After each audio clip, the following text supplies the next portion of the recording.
की बनी। आप नौजवानों ने देखा होगा नेट के ऊपर अमेरिका के एम्बेसडर मिस्टर गारसेटी आज के कुछ दिनों पहले एक किसी कॉन्फ्रेंस में बोल रहे थे, अमेरिका तो दुनिया का सबसे ताकतवर देश माना जाता है, सुपर पावर माना जाता है। वहां के एम्बेसडर ने यह कहा कि if you want to see the future come to India, यदि भविष्य देखना चाहते हो तो भारत आओ। If you want to feel the future come to India, यदि भविष्य महसूस करना चाहते हो तो भारत आओ। If you want to work on future then come to India, यदि भविष्य पर यदि काम करना चाहते हो तो दुनिया के दूसरे देश में जाने की जरूरत नहीं है, भारत में आओ, यहां काम करो बहनों भाइयों। दुनिया के सबसे ताकतवर देश ये राजदूत ने यह बात कही है भारत के बारे में। भारत के बारे में बड़ी तेजी के साथ धारणा बनती है मेरे बहनों। पंजाब की हालत देखकर मेरे बहनों भाइयों बेहद चिंता होती है। क्या हो रहा है? माइनिंग माफिया ड्रग सुधर गए, या मनमानी तरीके से काम कर रहे हैं और पूरी राज्य सरकार इस समय भारी कर्ज में है और यहां के मुख्यमंत्री मौज में है और यहां के मुख्यमंत्री बराबर अपने दिल्ली के दरबार में वहां पर हाजिरी लगाने के लिए जाते हैं। पंजाब की भी चिंता नहीं रहती है। इसीलिए मैं कहने आया हूं बहनों भाइयों कि आप सबका पूरा समर्थन भारतीय जनता पार्टी के प्रत्याशी हमारी बीबा परमपाल कौर जी को प्राप्त होना चाहिए अपील करने के लिए। बीबा परमपाल कौर की क्वालिफिकेशन, इनकी योग्यता को लेकर मैं समझता हूं कोई क्वेश्चन मार्क नहीं लगा सकता। और अभी पहली बार मैं बीबा परमपाल कौर को बोलते हुए पहली बार मैंने सुना। और बहनों भाइयों, बीबा परमपाल कौर किस तरीके से अपनी बातों को रख रही थी, मैं पूरी तरह से कॉन्फिडेंट हूं। मुझे पक्का विश्वास है कि आपकी बीबा परमपाल कौर यदि यहां से इलेक्ट होकर भारत की पार्लियामेंट में पहुंचती है तो पंजाब की सारी समस्याओं को इफेक्टिव तरीके से, प्रभावी तरीके से संसद में आवाज देने का काम बीबा परमपाल कौर करेंगी, ऐसा मेरा मानना है।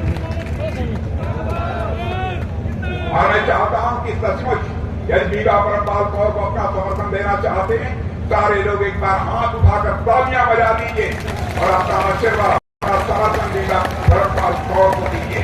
यही मैं आप सबसे अपील करता हूं। और मैं यह भी कहना चाहता हूं मेरे भाइयों, बीबा परमपाल कौर को आपने जिता दिया। गवर्नमेंट बनने के बाद हमारी यह कोशिश होगी, मैं कहूंगा बीबा परमपाल जी कभी भी 6 महीने साल 1.5 साल के बाद फिर से हमको भटिंडा में बुला लेना। यहां मैं आऊंगा मेरे बहनों भाइयों, तो अपना वेलकम कराने के लिए नहीं, अपना स्वागत कराने के लिए नहीं, बल्कि अपना मस्तक झुकाकर आप लोगों के प्रति आभार व्यक्त करने के लिए यहां पर आना चाहूंगा। आप सबको बहुत बहुत धन्यवाद। नहीं होनी चाहिए, करप्शन के खिलाफ मेरे बहनों भाइयों की कार्रवाई नहीं होगी। भारत को जैसा हम धनवान भारत बनाना चाहते हैं, भारत को जैसा हम सशक्त भारत बनाना चाहते हैं, भारत को हम जैसा ताकतवर भारत बनाना चाहते हैं, वो कभी भी संभव नहीं हो पाए। और ये दूसरा आरोप लगाते हैं लोगों को, कहते हैं साहब इनको 400 सीटें मिल जाएंगी, इस देश में यह तानाशाही लागू कर देंगे, भारत के संविधान में यह परिवर्तन कर देंगे। बहनों भाइयों, 132 बार इस आजाद भारत में 142 टाइम सरकारों को, चुनी हुई इलेक्टेड गवर्नमेंट को भंग करने का काम यदि किसी ने किया है तो इन लोगों ने किया है। और more than 70 time elected government को डिसॉल्व करने का काम, भंग करने का काम इन लोगों ने किया है। और हम लोगों के ऊपर आरोप लगाते हैं कि इनकी गवर्नमेंट आएगी देश में तानाशाही तो। बहनों भाइयों, इतना ही नहीं, यह देश को कमजोर करने की इनकी एक ऐसे साजिश चल रही है। आप यहां के एक मिस्टर चरणजीत सिंह जी चन्नी है, जब हमारे सेना के जवानों पर पुंछ में कुछ आतंकवादियों ने हमला कर दिया तो वह कहते हैं कि इलेक्शन स्टंट है। भाइयों, हमारे सेना का जवान अपने सीने का बटन खोलकर भारत की सीमाओं की रक्षा करता है और उसको कहते हैं ये इलेक्शन स्टंट है। आतंकवाद, कांग्रेस की हुकूमत थी आतंकवाद का बोलबाला सारे हिंदुस्तान में। शायद ही ऐसा कोई राज्य था जो आतंकवाद के संकट से बचा हुआ, शायद ही कोई एक राज्य था जहां पर आतंकवादी वारदातें न हुई। लेकिन आप देख रहे हैं आज हालात कितने बदल गए हैं। अब 1-2 महीने में छिटपुट आतंकवाद की घटनाओं को छोड़कर केवल हो भी रही है जो कश्मीर में हो रही है और हिंदुस्तान के किसी कोने में कोई आतंकवादी वारदात करने की हिम्मत नहीं कर पा रहा है। यह है हमारी सरकार की ताकत। मैं याद दिलाना चाहता हूं, यही कांग्रेस की सरकार 2008 में मुंबई में आतंकवादी वारदात हुई थी। उस समय वहां के स्टेट के होम मिनिस्टर ने यह कहा था, अरे भाई इस प्रकार की आतंकवादी वारदातें तो होती रहती, बड़े बड़े हमारे अधिकारी मारे गए, बड़ी संख्या में लोग मारे गए और उस आतंकवाद को इतने हल्के तरीके से ये लेते। मेरे भाइयों, जहां तक आतंकवाद का सवाल है, मैं बताना चाहता हूं, भारत अब कमजोर भारत नहीं रहा है। भारत अब दुनिया का ताकतवर देश बन चुका है। हमारे देश की सेना के जवानों के अंदर वह कुव्वत है, जरूरत पड़ी हम सीमा के पार मार सकते हैं और जरूरत पड़ी तो हम सीमा के उस पार भी जाकर मार सकते हैं। मेरे भाइयों, आज हमारे देश का रक्षा मंत्री होने के नाते मैं आप सबको आश्वस्त करना चाहता हूं, नागरिकता कानून, सिटीजनशिप अमेंडमेंट एक्ट, नागरिकता कानून को लेकर लोगों के अंदर गलतफहमी पैदा करने की कोशिश की जा रही है। मेरे भाइयों, 2014 में सरकार बनी थी, मैं होम मिनिस्टर था। मुझे लोगों ने कहा कि पाकिस्तान से बहुत सारे सिख हिंदू अपनी फैमिलीज के साथ भागकर आए हैं और दिल्ली में मजनू के टीला पर बेचारे जिस प्रकार की जिंदगी जी रहे हैं, वहां न पीने के लिए पानी था। इंटरनेशनल कम्युनिटी में, अंतर्राष्ट्रीय जगत में भारत का स्टेचर बढ़ा है। पहले इंटरनेशनल फोरम पर भारत कोई बात बोलता था तो भारत की बातों को जितना सीरियसली लिया जाना चाहिए उतनी सीरियसली नहीं लिया जाता था। लेकिन आज इंटरनेशनल फोरम पर भारत कुछ बोलता है, सारी दुनिया कान खोलकर सुनती है भारत बोल क्या रहा है। यह भारत की हैसियत सारी दुनिया में बनी है।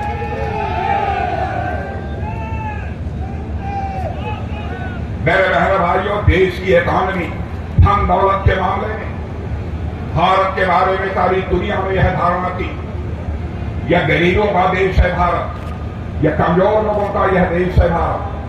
इस भारत के बारे में सारी दुनिया में आज यह धारणा बदल चुकी है। जहां तक धन दौलत का प्रश्न है, इकॉनमी का प्रश्न है, 2004 से लेकर 2014 तक दुनिया के देशों में हमारी इकॉनमी, हमारी अर्थव्यवस्था का आकार यानी धन दौलत के मामले में दुनिया के देशों में भारत 11वें स्थान पर खड़ा था। लेकिन हमारे प्रधानमंत्री मोदी जी ने 8 वर्षों के अंदर वह करिश्मा कर दिया। हमारा भारत धन दौलत के मामले में दुनिया के देशों में जो 11वें स्थान पर खड़ा था, मेरे भाइयों, वह जंप लेकर आज दुनिया के देशों में 5वें स्थान पर खड़ा हो गया।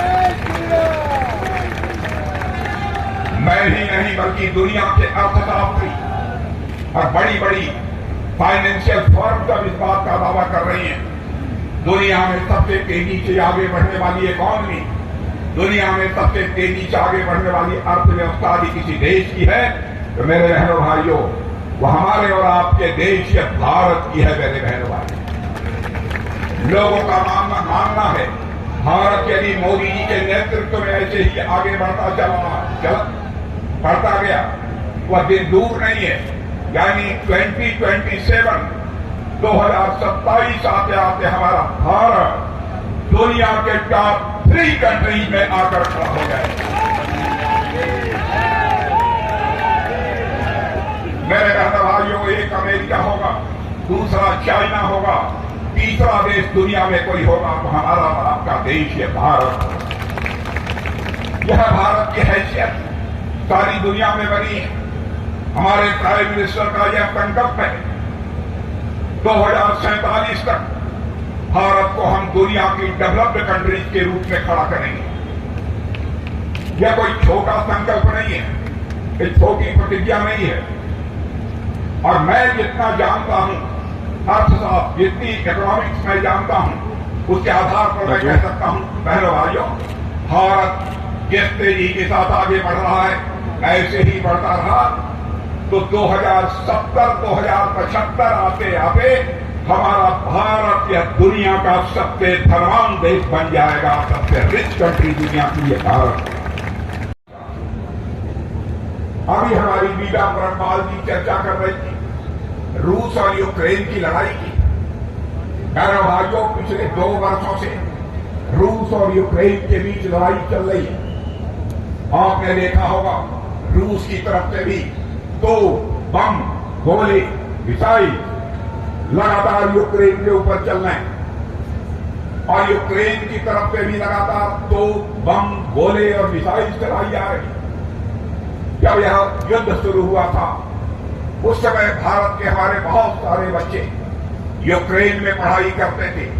कोई मेडिकल की एजुकेशन ले रहा था, कोई इंजीनियरिंग ले रहा था, कोई मैनेजमेंट का कोर्स कर रहा था।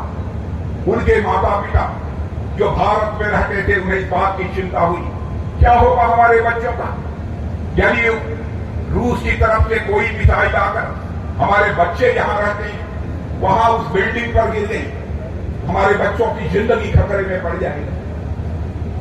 आंखों में आंसू लेकर उनके माता पिता हमारे प्राइम मिनिस्टर से मिले और बहनों भाइयों, आपको जानकर गौरव होगा, स्वाभिमान की भावना आपकी जाग उठेगी। हमारे प्राइम मिनिस्टर ने क्षण भर की देर नहीं लगाई, उसका साक्षी मैं हूं। उन्होंने टेलीफोन मिलाकर रूस के राष्ट्रपति मिस्टर पुतिन से बात की और साथ ही यूक्रेन के राष्ट्रपति मिस्टर जेलेंस्की से बात की और 4.5 घंटे के लिए युद्ध रुक गया और हमारे 22,500 भारत के रहने वाले नौजवान वहां से चलकर भारत आ गए। जो काम दुनिया का कोई देश नहीं कर पाया उस काम को यदि किसी ने किया है मेरे बहन भाइयों तो हमारी सरकार ने किया है। इसलिए मैं कहना चाहता हूं आपका समर्थन भारतीय जनता पार्टी को इस बात प्राप्त होना चाहिए। लेकिन यहां तक पंजाब की सरकार का सवाल है, आपने देखा इनके नेता केजरीवाल जी जो यहां दिल्ली के मुख्यमंत्री हैं, वो पहले ये कहते रहे हमारी यदि सरकार बन गई तो सारी शराब की दुकानें बंद हो जाएंगी। बहनों भाइयों, इनकी सरकार बनने के बाद दिल्ली के गली गली में शराब की दुकानें खुली हैं। पंजाब की हालत नशे के मामले में कैसी है आप अच्छी तरह जानते हैं। किट्टा भाई, हीरोइन, वाइन खुलेआम पंजाब में चल रहा है। बहनों भाइयों, आज मैं अपील करने आया हूं, एक बार भारतीय जनता पार्टी को पंजाब में आप मौसम दे दो। बहनों भाइयों, मैं देखता हूं कौन यहां पर किट्टा वाइन, हीरोइन और यहां पर शराब का व्यापार कर पाता है। मैं डंके की चोट पर मैं कहना चाहता हूं कोई हिम्मत नहीं करता। यहां के बच्चों की जिंदगी के साथ एक खिलवाड़ कर रहे हैं। क्या ऐसी ही सरकार होनी चाहिए? अजीबोगरीब स्थिति लोगों ने बना दी है। जो कहते हैं मेरे बहन भाइयों ये लोग करते नहीं। शराब बंद करने की बात कही थी, लेकिन शराब का इन्होंने घोटाला कर डाला और शराब घोटाले के मामले में ये जेल की हवा खा रहे हैं। केवल 20 दिनों के लिए अदालत ने इनको परमिशन दी है कि आप बाहर जा सकते हैं, अपनी कन्वेंसिंग कर सकते हैं। 1 जून के बाद फिर से यह जेल के अंदर होंगे मेरे बहनों भाइयों, फिर से यह जेल के अंदर होंगे। यह कहते हैं कि जितने विरोधी पार्टियों की सरकारें हैं, मोदी जी उनके खिलाफ ईडी और सीबीआई की जांच करा रही। मेरे भाइयों, ईडी आप चाहते हैं कि भ्रष्टाचार रुकना चाहिए कि नहीं रुकना चाहिए? मैं आपसे जानना चाहता हूं, भ्रष्टाचार रुकना चाहिए कि नहीं रुकना चाहिए? कांग्रेस के शासनकाल में इसी ईडी ने केवल 32 लाख रुपया 32 लाख रुपये इन्होंने जब्त किए थे। लेकिन जानते हैं, भ्रष्टाचार के खिलाफ, करप्शन के खिलाफ हमारी गवर्नमेंट जो कैंपेन चलाया है, उसके परिणाम स्वरूप 22,000 करोड़ से अधिक की धनराशि हमारी सरकार के, हमारी ईडी और सीबीआई ने जब्त की है। और यहां तक कि 1 लाख करोड़ से अधिक लोगों की संपत्ति जब्त करने का काम हमारी ईडी सीबीआई ने किया है। मेरे ये लोग एक बार आप चलकर अपनी आंखों से देखिए। मेरे भाइयों, मैं स्वयं होम मिनिस्टर के रूप में चलकर दिल्ली के उस मजनू टीला पर देखा। मैंने देखा कि वहां से आई हुई, चाहे सिख हो चाहे हिंदू हो, माताएं बहनें किस प्रकार की जलालत की जिंदगी जी रही। आगे ही मैंने प्रधानमंत्री मोदी से चर्चा की और मैंने कहा, मोदी जी अब इस पर एक नागरिकता कानून बनाया जाना चाहिए। मोदी जी कहा, राजनाथ सिंह गो है। और मेरे बहनों भाइयों, हम लोगों ने नागरिकता कानून बनाया, हम लोगों ने नागरिकता कानून बनाया, जिसका भी पाकिस्तान, बांग्लादेश, अफगानिस्तान में धार्मिक उत्पीड़न होगा, यदि वह भारत आता है तो सब सम्मान उसको हम भारत की नागरिकता देंगे, ना भारत की पेंशन देंगे। इन सब सारी चीजों की ओर किसी का ध्यान गया है बहनों भाइयों? हमारी भी सरकार का गया, कांग्रेस ने कभी इनकी चिंता नहीं की। भारत का जहां तक प्रश्न है, भारत का धरती की ही बात नहीं करता है बहनों भाइयों, सूर्य की भी बात करता है, चंद्रमा की भी बात करता है, मंगल ग्रह की भी बात करता है।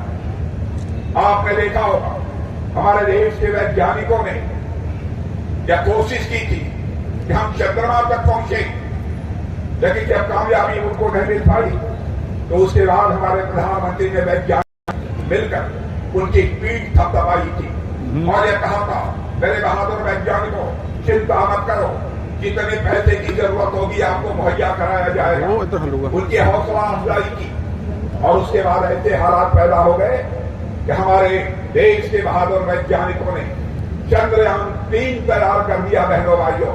और वह चंद्रयान 3 चंद्रमा के साउथ पोल पर पहुंचकर वहां पर उसका लैंडर लैंड कर गया मेरे बहनों भाइयों। और चंद्रमा के साउथ पोल पर पहुंचने वाला यह भारत, यह दुनिया का यह अकेला देश बन गया। हर दृष्टि से भारत के साथ आगे बढ़ता जा रहा है। इसलिए मैं आप सभी से अपील करना चाहता हूं, आप भारतीय जनता पार्टी की सरकार बनने जा रही है और मैं कह रहा हूं, दुनिया के सारे देश कह रहे हैं, सारे राजनीतिक विश्लेषक की सच्चाई को मानते हैं। राहुल जी की हालत ये हो गई कि पाकिस्तान के farmer minister mister Fawad Hussain की तारीफ कर रहे हैं, प्रशंसा कर रहे हैं, वह कह राहुल ऑन फायर। मेरे भाइयों, ये बात समझ में नहीं आ, भारत के लोगों के द्वारा इनका समर्थन तो नहीं हो रहा है, अब पाकिस्तान के लोग इनका समर्थन कर रहे हैं। पहले अमेठी हारे थे तो केरल चले गए, अब रायबरेली से चुनाव लड़ रहे हैं, अब रायबरेली से हारेंगे तो कहां जाएंगे यह मैं नहीं जानता, वो खुद ही जाएंगे और यह समय बन जाएगा। अजीबोगरीब स्थिति इन लोगों ने पैदा की और हम लोगों ने अभी फैसला किया है मेरे बहनों भाइयों, हम इस देश में बार बार चुनाव नहीं, क्योंकि समय की भी बर्बादी होती है और साथ ही साथ रिसोर्सेज, संसाधन की भी बर्बादी होती है। इसलिए हमने फैसला किया है, इस बार हमारी सरकार बन रही है, सरकार बनने के बाद 5 साल के अंदर ही 1 नेशन 1 इलेक्शन की व्यवस्था की जाएगी मेरे बहनों।